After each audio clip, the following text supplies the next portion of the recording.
So really it's about changing our mindset. It is about tuning in to what's right for us, what's natural.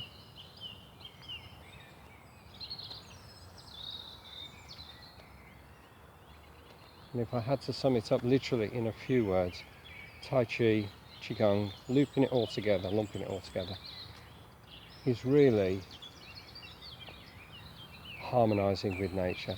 It's returning in a way to what we should be.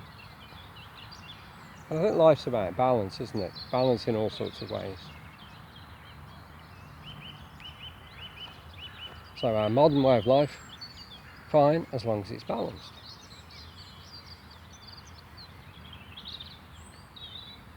And we learn to balance physically through Tai Chi practice.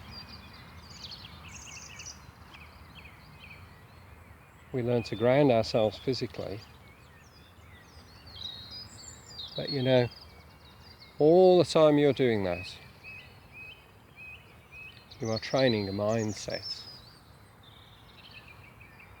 I'm just going to pause here for a moment and do a steady circle around, looking down the hill,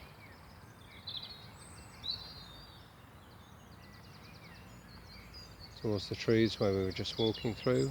Look at my huge shadow over there. Look at that, look how tall I am.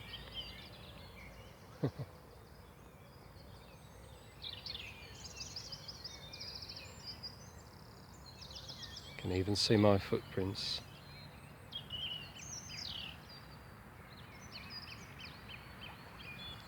And now actually as that sun's breaking through a little bit more over here, I can actually feel a little bit of warmth from the sun. Hands aren't quite as chilly as they were.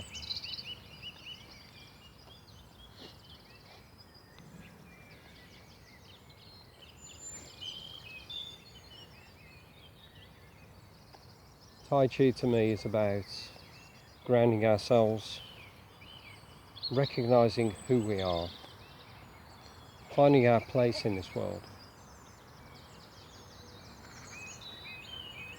Because in the grand scale of things, our time on this earth, our time in this world, is very, very brief.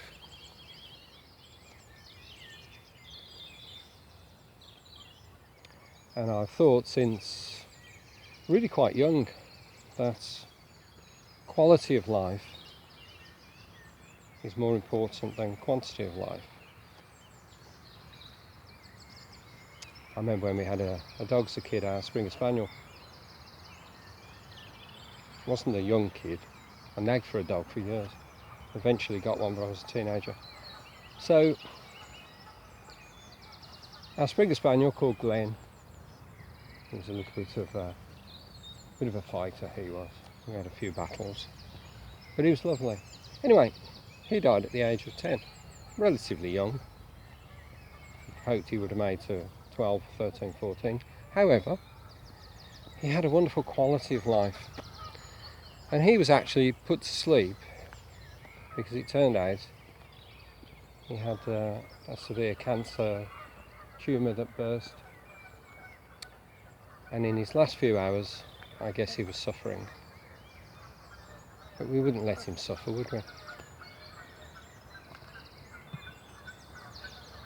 But not wanting this to turn into a doom and gloom kind of talk. It's really about quality of life. He had a good quality of life. And there will be no opportunity to repeat that. And it's really the same for us, isn't it? We don't know what's going to happen. I don't know what's going to happen. I have no idea. In a few moments when we walk over there to go around the pool, I have no idea what's going to happen. It's a reasonable probability that we'll just have a gentle stroll, might meet one or two people. But you never know. Anything could happen. So it's important to me that right at this moment, I'm in this moment. And I really am. In some ways, this is kind of more enjoyable, the fact that I'm talking to you. Hopefully somebody's listening. Hopefully somebody's with me. And I'm sharing the experience, and actually expressing myself like this is good for me. I wouldn't suggest that you just walk around the park talking to yourself necessarily, although there's nothing wrong with that. But whilst I've been here talking to you, listening to myself, and the squirrel over there, I've definitely been in the moment. Let's just take a diversion off the topic for a moment and come back to water. And just to, in case anyone didn't quite get what I was saying earlier, the water here is, difficult to say, probably a foot or so deep, and it's moving relatively slowly if you can see any of the bits floating. In fact, I will drop a leaf in so you can see what I mean. Now the leaf moves relatively slowly. But you'll see here it's approaching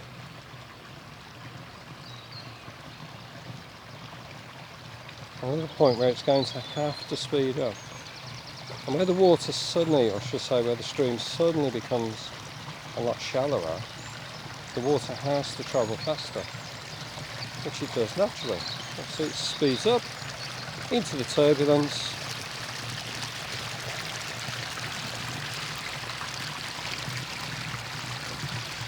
and we might see it again, we might not. And this is perfectly natural. This is all flowing according to the laws of nature, the laws of physics. I'm just going to draw an analogy here between our Qigong movements and our form movements and say that if we move with tension, if we move in a disconnected, clunky way, this is kind of how we're moving. That'd be okay, that would be fine if that was what had to happen because of the circumstances, but that's not where we want to be. When we ground ourselves, centre ourselves, this is how we move. The smoothness, the calmness. It's probably not visible on the camera, but I can see little swirls on the surface, minor little currents curling around. And that's fine. That's where we want to be, with a flow, a composure, what I would call a balance. So, quick coil around here. The pool over there, I suppose technically doesn't qualify as a pool at the moment, because that's the pool that was drained in January and work stopped, strangely enough. I think you can probably guess why.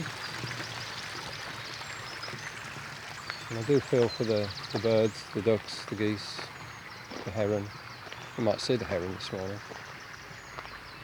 Let's follow the stream. Look at the way that tree's living. Look at those roots, isn't that fantastic?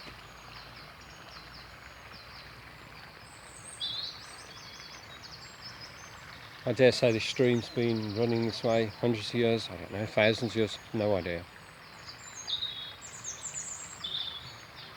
But the tree's quite happy there, clinging on, not trying to do anything that's unnatural.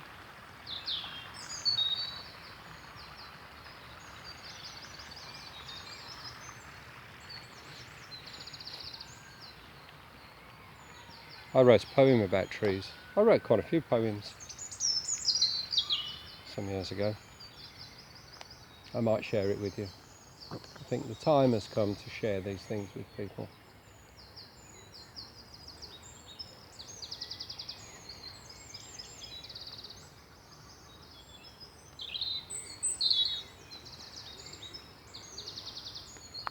Ooh, squirrel.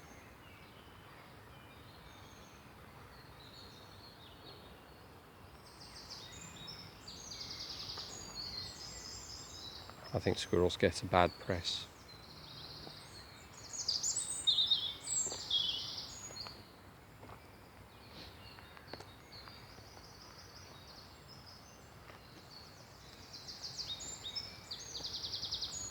chap I used to work for some years ago,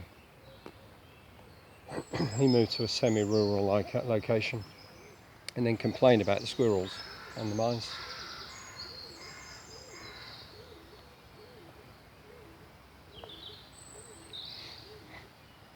He had pretty much a hatred for them.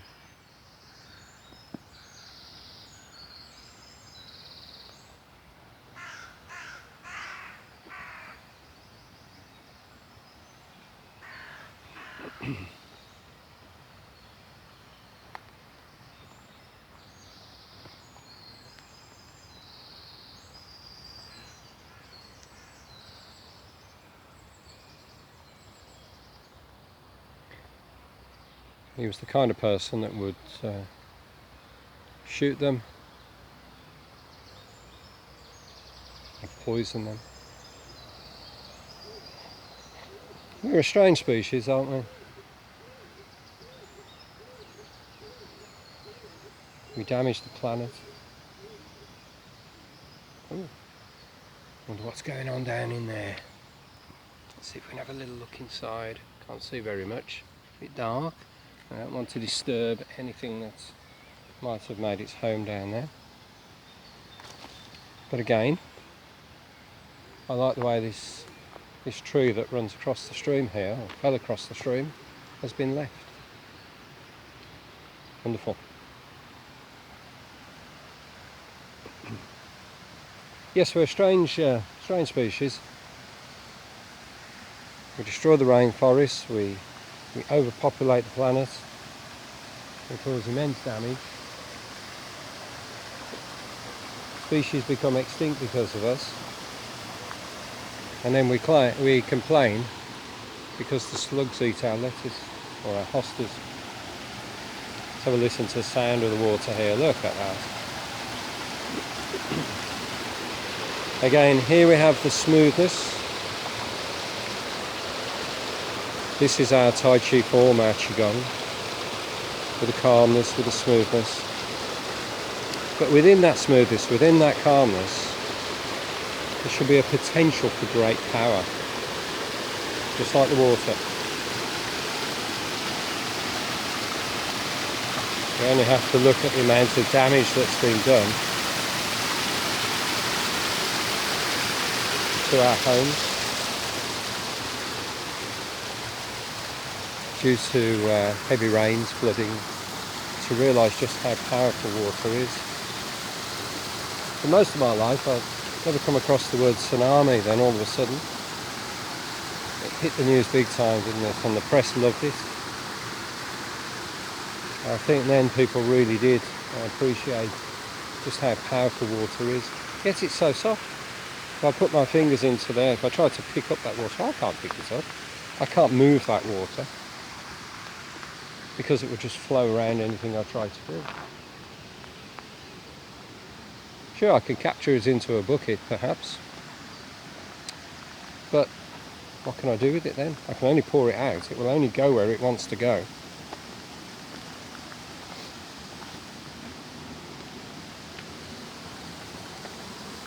And as Tai Chi practitioners, we should feel that way. We should feel that we are moving with nature.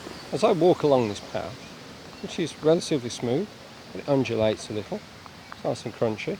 Every time my feet touch the ground, I'm in my boots again, fairly obvious reasons. Every time my feet touch the ground, that's a feeling, isn't it? That's information flowing through to my brain. My brain should adapt, change the way I'm moving to find balance all the time.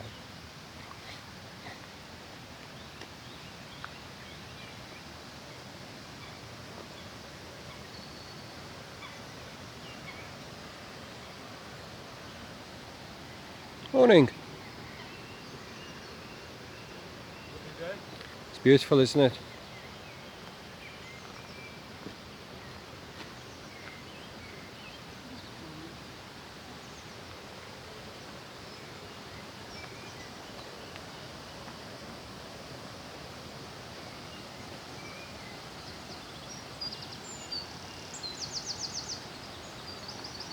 As many of you know, I talk about being grounded quite a lot. And to me, grounding isn't just about touching the ground, feeling the ground. It really is, coming back to what I was saying when I first started this walk, it's about feeling the whole environment. The word ground is not important particularly.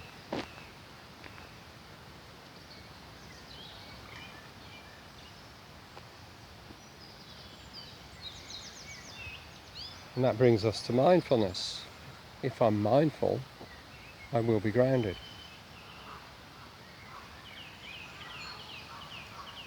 We're not talking about being mindful in a way that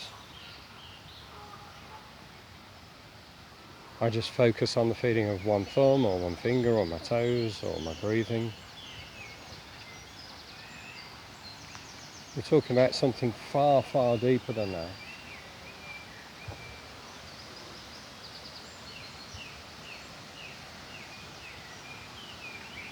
Feeling, as I said earlier, part of the whole fabric of space and time, fabric of nature is a nicer way to put it. I might use that expression a little bit more.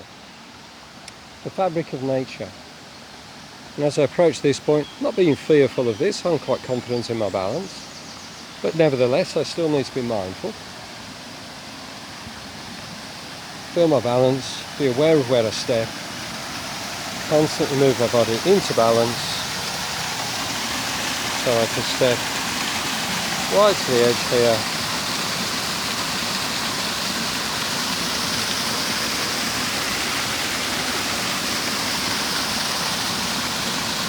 And truly experience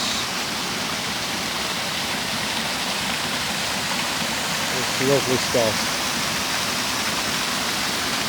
And at this point, just over there is the perimeter of the park.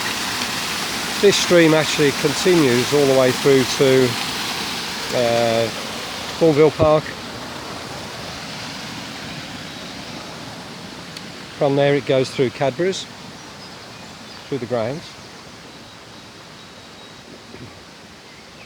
They used to draw the water from there to cool equipment, as I recall, but that was stopped, I believe, quite some time ago. Let's go this way. Underneath the branch.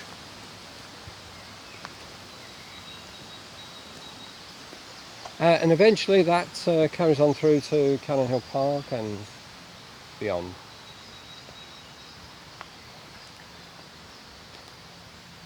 That's the thing with water and streams and rivers, isn't it?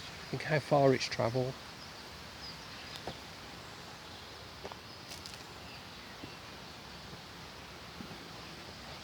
The trillions and trillions of molecules.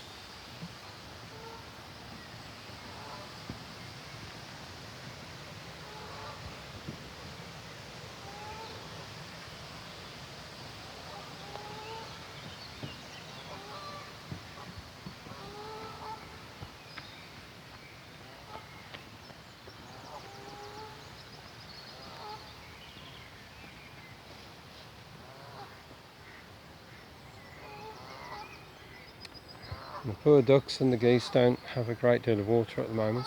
However, there are plenty of water sources near to here. I had hoped we'd see the heron. The heron would normally be probably on those branches just there, just short of this little island.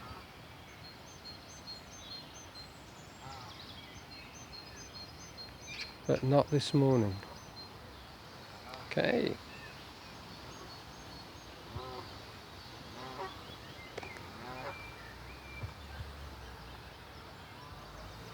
Hello, Goosey. Yes, what do you want? How are you? There you go.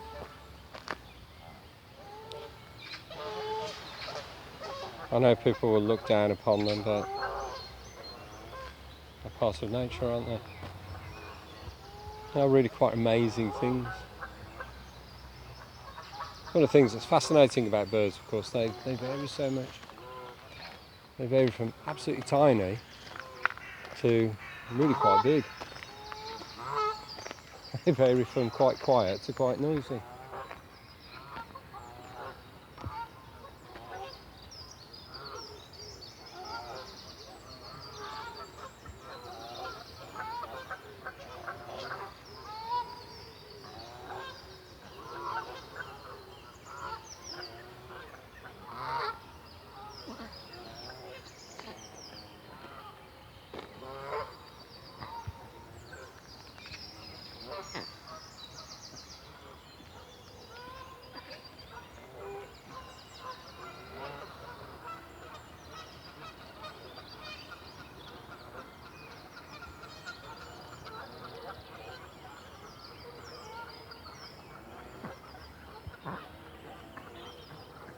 And one thing that's interesting about the pool being drained is, again, if anybody saw any other videos I've done, all of these, which I believe are called swan mussels, most of which are open, but there are some just over there that look to still be complete. And I had no idea these were in here.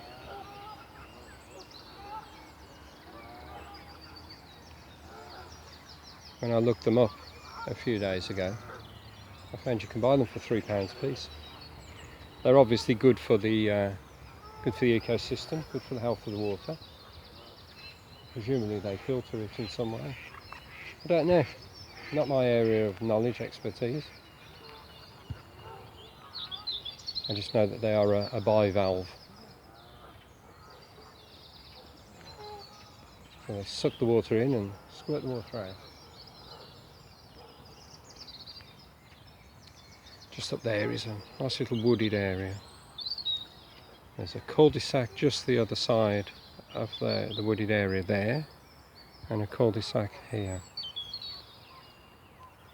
And some years ago I used to live in that cul-de-sac.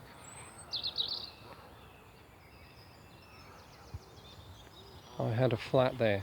There was one block of flats and a couple of blocks of maisonettes. Doesn't sound particularly nice, but it really is nice. And these houses that were opposite us that back onto the park here are really quite valuable. In fact, that, I don't know if it still is, but that was owned by one of the Cadbury family. But I suspect she may have passed away now, and no idea who's living there. There's one of my favourite benches just over there. Also when the pool has water in it.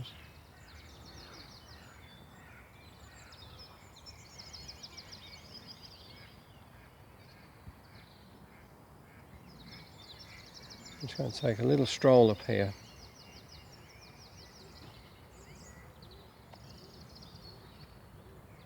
But not too far.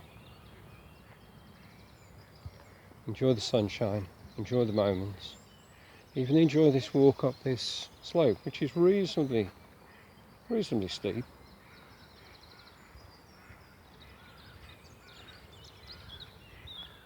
Again, flowing just like the water. What would the water do? The water wouldn't suddenly try to keep up the same pace. It wouldn't try to race up the hill. Water would actually go down the hill. But we're a bit more sophisticated than water, with our amazing neurological system.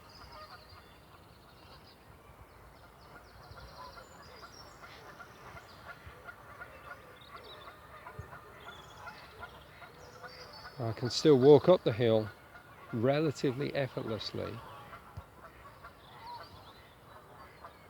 so the muscles of my legs work in just the same way, but I don't fight against natural movement. These people have got a nice view.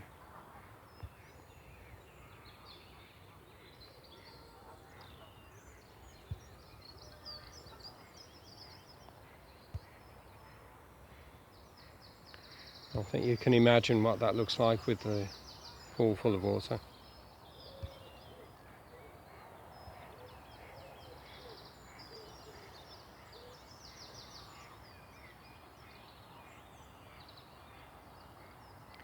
So coming back to Tai Chi, being grounded, being calm, being composed, being in tune with the environment. And the environment continually changes, of course.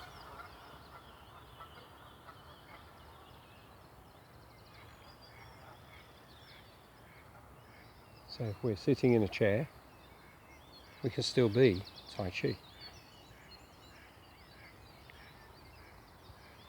Go to completely the other extreme of the spectrum and think about practicing Tai Chi from a martial perspective. The environment might become more volatile, but our aim again is to flow and harmonise with it. For those that view that practice any weapons form, sword, cane, staff, we should be trying to tune in and harmonising with the natural movement of the weapon.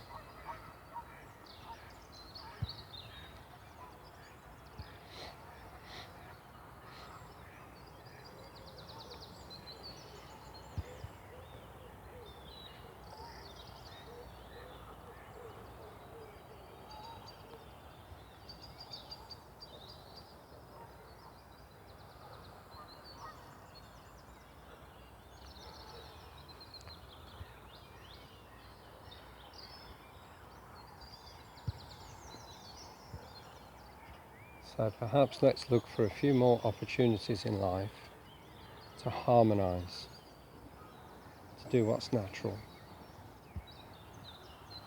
To do that, of course, we have to recognise those times when we're actually fighting against what's natural.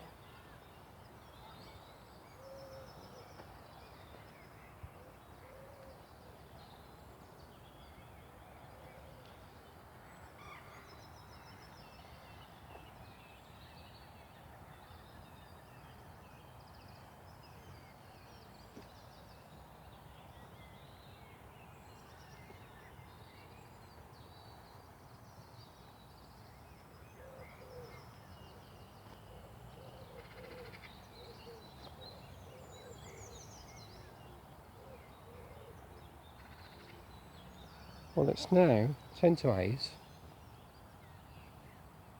so we've been on this walk for an hour. If you're stuck with me, well done.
So just to give you your bearings again, over there is the gate that we came in through. We walked just shortly along the path there, through the, or across should I say, the bridge there, and we did a big loop all the way over there, all the way round. The other side of here, round, round, round, round, round, and then a loop of the pool, the waterless pool, or not quite waterless, but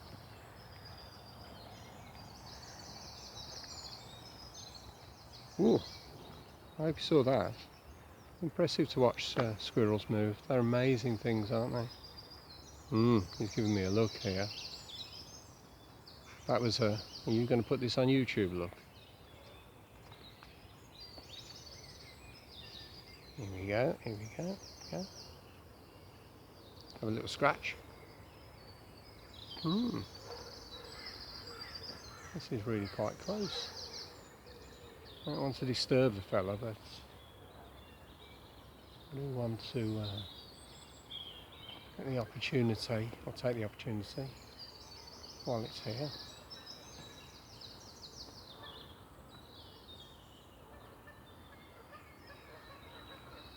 Give me a look. I know a few people do things like that. Give a look. So, is that it? Are you staying there, or are you going to do any aerobatics for us? No? I think we'll leave. There's a squirrel. He's all, coming back downstairs.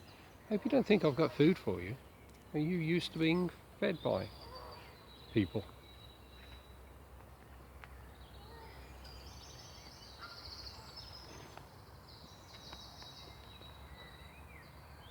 There we go. Let's carry on.